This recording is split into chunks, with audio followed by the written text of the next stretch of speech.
Study point official में स्वागत है दोस्तों। आज हम लोग मैथ के कुछ मोस्ट इम्पोर्टेंट क्वेश्चन को देखेंगे जो सभी एग्जाम के लिए बहुत ही महत्वपूर्ण है। तो चलिए दोस्तों शुरू करते हैं। देखिए बोल रहा है कि नीचे दिए गए घन में AH और BG विकर्ण है, ठीक है, तथा पृष्ठ सतह ABFE का क्षेत्रफल 16 है, ठीक है। तो आयत ABGH का क्षेत्रफल क्या है, ठीक है। देखिए दोस्तों, सबसे पहले तो बोल रहा है कि यह घन है, ठीक है। तो घन का प्रॉपर्टी जान लीजिए। घन का सभी भुजा क्या होता है, इक्वल होता है। इसमें जो होता है वो 8 शीर्ष होता है। देखिए 1 2 3 4 5 6 7 8 आपका शीर्ष होता है, 12 आपका किनारा होता है। देखिए 1 2 3 4 ऊपर हो गया और 4 आपका क्या हो गया, नीचे हो गया। अब फिर देख लीजिए 8 हो गया, ये 4 और 4 8 9 10 11 और 1 12 किनारा हो गया। आपका 6 फलक यानी 6 आपका सतह हो जाता है। देखिए एक सतह ये हो गया, एक सतह वो हो गया, ठीक है। इधर 2 हो गया, एक 3 हो गया, एक इधर 4 हो गया, एक नीचे से हो गया आपका 5 हो गया, एक ऊपर से आपका 6, यानी 6 आपका सतह हो जाता है, ठीक है। अब देखिए सबसे पहले एक घन है और देख लीजिए ABFE का क्षेत्रफल दिया हुआ है 16। तो जब भुजा बोले कि सभी घन का साइड इक्वल होता है तो ये तो स्क्वायर हो गया। और जब ये स्क्वायर का क्षेत्रफल 16 दिया हुआ है तो चूंकि वर्ग का क्षेत्रफल क्या होता है, वर्ग का क्षेत्रफल भुजा स्क्वायर होता है, तो यहाँ से भुजा कितना हो जाएगा आपका, जब आपका क्षेत्रफल 16 दिया हुआ है तो भुजा यहाँ से 4 हो जाएगा, क्योंकि वर्ग का क्षेत्रफल बराबर क्या होता है आपका, भुजा स्क्वायर होता है, ठीक है। तो वहाँ से भुजा आपका निकल के कितना आ जाएगा, 4 आ जाएगा।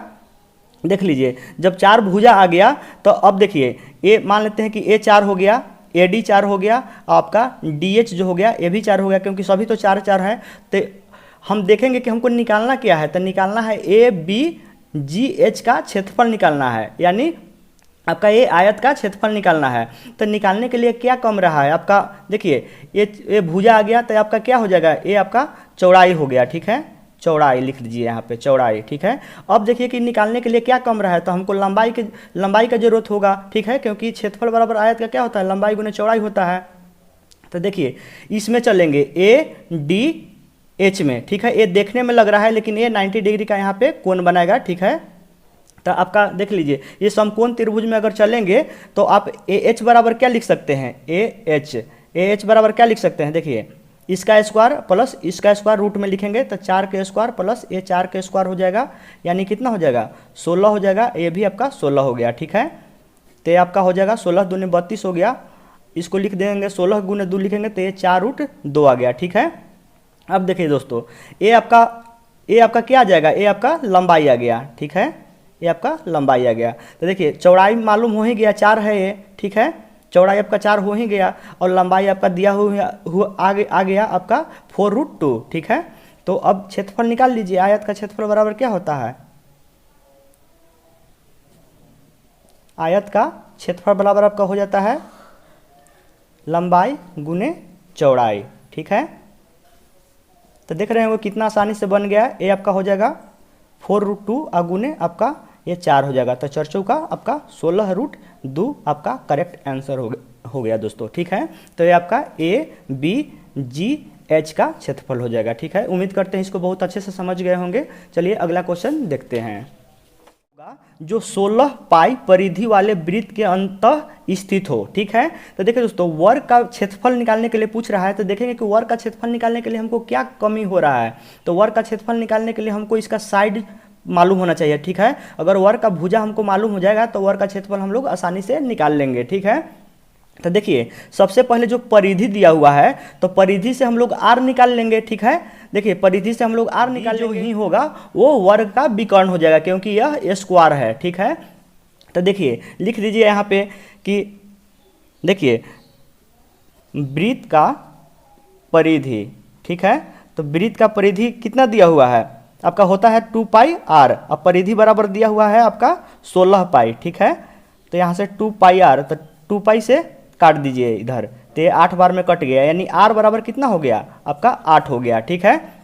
जब R 8 हो गया तो आपका D कितना हो जाएगा, D यानी व्यास, ठीक है। आपका व्यास जो हो जाएगा दुगना हो जाएगा, तो यानी 16 हो जाएगा, ठीक है। और जो इसका व्यास होगा वृत्त का जो आपका व्यास होगा वही वर्ग का क्या हो जाएगा, आपका विकर्ण हो जाएगा, क्योंकि यह स्क्वायर है। ठीक है, यह स्क्वायर है, तो इसको लिख दीजिए पहले।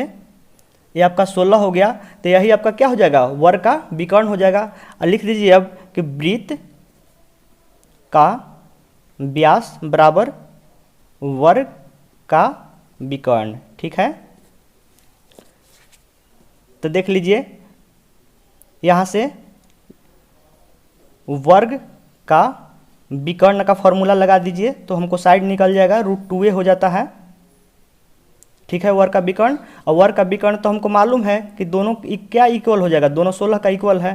तो ये 16 बराबर लिख दीजिए √2a, जहाँ ए आपका क्या है, वर्ग का भुजा है, तो ए बराबर आपका आ गया 16/√2 आ गया। जब ए आपका साइड जब आ गया, ये वर्ग के साइड को माने हैं ए से, तो ये आपका 16√2 आ गया। तो वर्ग का क्षेत्रफल अब आसानी से निकाल लीजिए, वर्ग का क्षेत्रफल। तो क्षेत्रफल बराबर क्या हो जाता है, आपका भुजा स्क्वायर होता है, भुजा स्क्वायर हो जाता है। तो 16√2 का द होल स्क्वायर हो जाएगा, तो ये कितना हो जाएगा, 16 है 256 हो जाएगा। अब बटे ए 2 हो जाएगा, ये कटेगा तो आपका 128 दूना का 256 हो जाएगा, 128 आपका करेक्ट आंसर हो जाएगा। ठीक है, तो आपका वर्ग का क्षेत्रफल कितना हो जाएगा, वर्ग का क्षेत्रफल आपका 128 हो जाएगा। ठीक है, तो उम्मीद करते हैं दोस्तों इसको भी बहुत अच्छे से समझ गए होंगे। चलिए अगला क्वेश्चन देखते हैं। देखिए बोल रहा है, देखिए बोल रहा है कि एक थैले में 50 पैसा, 25 पैसा तथा 10 पैसे के सिक्का जो है वो 5:9:4 के अनुपात में है, और इनमें कुल 206 रुपये होते हैं, तो प्रत्येक प्रकार के सिक्कों की संख्या होगी। दोस्तों देखिए सबसे पहले इसे में देखेंगे कि ये दिया हुआ है क्या, रुपया में दिया हुआ है, तो सबसे पहले सबको रुपया में बना लीजिए। ठीक है, जैसे देखिए ये 50 पैसा है, तो 50 पैसा को 100 से भागा दीजिए, यानी 50 पैसा जो है वो 1/2 रुपया के बराबर हो गया। आपका 25 पैसा जो है वो आपका 1/4 रुपया के बराबर हो गया, ये रुपया में हो गया, कन्वर्ट कर रहे हैं। आइए आपका जो 10 पैसा है वो आपका 1/10 रुपया के बराबर हो गया। ठीक है, तो देखिए अब बोल रहा है कि जो 50 पैसे का सिक्का है ये सब इतना के अनुपात में है, तो मान लेते हैं कि अनुपातों में x शामिल है, तो ये मान लेते हैं कि 5x हो गया, ये आपका 9x हो गया, यानी 50 पैसे के सिक्कों की संख्या जो है वो 5x है, और 25 पैसे के सिक्कों की संख्या 9x है, और ये आपका 10 पैसे के सिक्कों की संख्या जो है आपका ये हो जाएगा 4x है। ठीक है, तो ऐसे भी इसको कह सकते हैं कि जैसे 50 पैसे के सिक्कों की संख्या इतना है या 1/2 रुपये के सिक्कों की संख्या इतना है, बात बरोबर ही है। ठीक है, तो देखिए अगर 1/2 रुपये के सिक्कों की संख्या इतना है तो कितना पैसा होगा, तो टोटल गुना कर दीजिए, तो यानी 5x/2 रुपया टोटल हो जाएगा, क्योंकि 1/2 रुपये के सिक्कों की संख्या 5x गो है। ठीक है, तो 1/2 गुने 5x यानी टोटल इतना रुपया हो जाएगा। अब देख लीजिए 25 पैसे के सिक्कों की संख्या 9x है, तो चूंकि एक का इतना मूल्य है तो 9x का कितना मूल्य हो जाएगा, 9x/4 हो जाएगा ये। ठीक है, उसी प्रकार ये देख लीजिए ये 10 पैसे के सिक्के की संख्या एक का मूल्य कितना है, 1/10 रुपया है, तो 4x को सिक्का मेरे पास है ना, तो 4x से गुना कर दीजिए, तो यानी 4x कितना हो जाएगा, ये 10 हो गया। और टोटल रुपया तो मालूम है कि सभी को जोड़ रहे हैं तो 206 रुपया बन रहा है, तो 206 लिख दीजिए। अब इसका लसर ले लीजिए, तो जब लसर लेंगे तो ये आपका हो जाएगा 20 हो जाएगा। ठीक है, तो 2 देखिए ये 2 से कटेगा तो 10 हो गया, यानी 50x हो जाएगा, और प्लस ये आपका 45 हो जाएगा x, और प्लस 10 दूनी का 20, ये 8x हो जाएगा बराबर 206 हो जाएगा। ठीक है, ये देख लीजिए 50 50 100, यानी इसमें से 5 ले लीजिए तो ये 100 हो गया, तो 3 बचा, यानी 103x/20 बराबर 206 हो गया। ये काट दीजिए 2 बार में, यानी x बराबर क्या हो जाएगा आपका 40 हो गया। ठीक है, अब देखिए 40 हो गया तो x का मान मेरा क्या आ गया, 40 हो गया। तो पूछ रहा है कि प्रत्येक प्रकार के सिक्कों की संख्या क्या होगा, तो अनुपात तो है 5x 9x 4x में, तो लिख दीजिए यहाँ पे 5x 9x और 4x। ठीक है, 5x का मतलब क्या है, ये 50 पैसे वाला सिक्का है, ये आपका जो है 25 पैसे वाला सिक्का है, ये आपका 10 पैसे वाला सिक्का है। ठीक है, तो लिख बस गुना कर दीजिए, आपका आंसर आ गया। तो ये आपका कितना हो गया, 200 हो गया। ये 25 पैसा वाला जो है आपका नचो का 36 360 हो गया, और 10 पैसे वाला जो सिक्का हो गया आपका 160 हो गया। ठीक है, तो यही आपका करेक्ट आंसर है। ठीक है दोस्तों, हम आपको बेसिक से बता रहे हैं दोस्तों कि कन्फ्यूजन ना हो एग्जाम में। दोस्तों अगर खाली ये पैटर्न आप बेसिक जान रहे हैं तो आप 1 मिनट से के अंदर ही बना सकते हैं। ठीक है, इसमें लेट ज़रा भी नहीं लगेगा। चलिए अगला क्वेश्चन देखते हैं।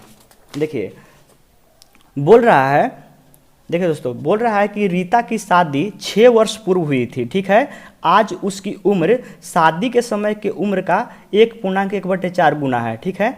उसके पुत्र की उम्र 1/10 गुनी है, ठीक है। उसकी उम्र के ठीक है, तो उसके पुत्र की उम्र है, उसके पुत्र का उम्र पूछ रहा है कि क्या होगा। तो ठीक है, तो देखिए दोस्तों, मान लेते हैं कि रीता का वर्तमान जो उम्र है वो आपका क्या है, x है, ठीक है। तो देख लीजिए, जब वर्तमान उम्र x है तो बोल रहा है कि रीता के शादी 6 वर्ष पूर्व हुई थी, ठीक। तो शादी के समय उम्र क्या हो जाएगा उसका, शादी के समय उम्र, क्योंकि अभी से 6 वर्ष पहले शादी हुआ है तो शादी के समय उम्र हो गया इतना, हो जाएगा x-6 हो जाएगा। अब देखिए क्वेश्चन के दूसरे भाग पढ़िए। बोल रहा है कि आज उसकी उम्र शादी के समय की उम्र का 1.1/4 गुना है, यानी फिर रीता का आयु, सेकंड भाग से देख लीजिए, फिर रीता के ही वर्तमान आयु की बात कर रहा है, रीता का वर्तमान आयु, ठीक है। तो देख लीजिए, ये बोल रहा है कि जो शादी के समय उम्र था, वर्तमान उम्र रीता का बोल रहा है कि शादी के समय जो उम्र था उसका जो है आपका 1 पूर्णांक यानी 5/4 हो जाएगा, ठीक है। तो रीता का वर्तमान उम्र इसके शादी के उम्र का 5/4 है, ठीक है, वर्तमान उम्र। तो देखिए, यहाँ से रीता का वर्तमान उम्र ही मान्य है, ये भी रीता का वर्तमान ही उम्र ही मान्य है, तो दोनों को इक्वल कर देते हैं, ठीक है। तो यहाँ से मेरा x निकल जाएगा, क्योंकि दोनों रीता का वर्तमान उम्र ही है। x बराबर x-6 बटे 5/4 हो जाएगा, यानी 4x बराबर हो जाएगा ये 5x-30 हो जाएगा। तो x बराबर आपका 30 हो जाएगा, ठीक है। अब देखिए, कह रहा है कि उसके पुत्र का उम्र जो है 1/10 गुनी है उसकी उम्र के, ठीक है। यानी देखिए, पुत्र का उम्र जो है उसके उम्र का, यानी इसका उम्र का नहीं, शादी के समय का उम्र का नहीं बोल रहा है, ये वर्तमान उम्र के बारे में बात कर रहा है। वर्तमान उम्र का कितना है, 10 गुनी है, ठीक है। तो पुत्र का उम्र 1/10 है, तो अब निकाल लीजिए, x का मान तो 30 दिया हुआ ही है, तो 30/10 हो जाएगा, ठीक है, काट दीजिए, यानी 3 वर्ष हो जाएगा इसका करेक्ट आंसर, ठीक है। पुत्र का उम्र कितना हो जाएगा, 3 वर्ष हो जाएगा वर्तमान उम्र। तो उम्मीद करते हैं दोस्तों इसको भी बहुत अच्छे से समझ गए होंगे। चलिए अगला क्वेश्चन देखते हैं। देखिए, बोल रहा है, देखिए, यदि 1 रुपया 60 वर्ष में सरल ब्याज से 9 रुपया बन जाता है तो प्रति वर्ष ब्याज दर क्या होगा, ठीक है दोस्तों। यदि 1 रुपया 60 वर्ष में सरल ब्याज से 9 रुपया हो जाता है, 1 रुपया था और 9 रुपया हो गया, यानी ये मिश्रण 9 रुपया हो जा रहा है। 1 रुपया आपका मूलधन है और 60 वर्ष में 9 रुपया हो जाता है, यानी मिश्रण हो जाता है, ठीक है। ये आपका मूलधन है, तो यहाँ से ब्याज आपका निकाल लीजिए, साधारण ब्याज, ठीक है। साधारण ब्याज बराबर क्या होगा आपका, मिश्रण धन माइनस आपका मूलधन हो जाएगा, ठीक है। हम बेसिक से एकदम बता रहे हैं दोस्तों। तो 9 में से 1 घटा दीजिए तो आपका 8 हो गया साधारण ब्याज। अब साधारण ब्याज आपका आ गया, तो दर बराबर आपका क्या फॉर्मूला होता है, दर बराबर हो जाता है आपका साधारण ब्याज गुने 100 हो जाता है, बटे आपका मूलधन और गुने समय हो जाता है। तो साधारण ब्याज कितना है, 8 है आपका, गुने 100 हो गया। अब मूलधन आपका कितना है, 1 रुपया है, और समय आपका 60 वर्ष है। अब कुछ नहीं करना है, 20 से काट दीजिए, 20×60, अब 20 पचे क्या हो जाएगा, 100 हो जाएगा। ये 8 बटे आपका 40 हो जाएगा, बटे 3, ठीक है। यानी 33×39 यानी 13.1 बटे आपका 3% दर आ गया दोस्तों। करेक्ट आंसर आपका 13.1 बटे 3% करेक्ट आंसर हो जाएगा, ठीक है। तो उम्मीद करते हैं दोस्तों इसको अच्छे से समझ गए होंगे। तो दोस्तों आज के लिए बस इतना ही। वीडियो देखकर दोस्तों ज़रूर बताइएगा कि आपको वीडियो कैसा लगा हो। अगर वीडियो अच्छा लगा हो तो लाइक, कमेंट और सब्सक्राइब जरूर कर दीजिएगा। और वीडियो देखने के लिए आपको बहुत बहुत धन्यवाद दोस्तों।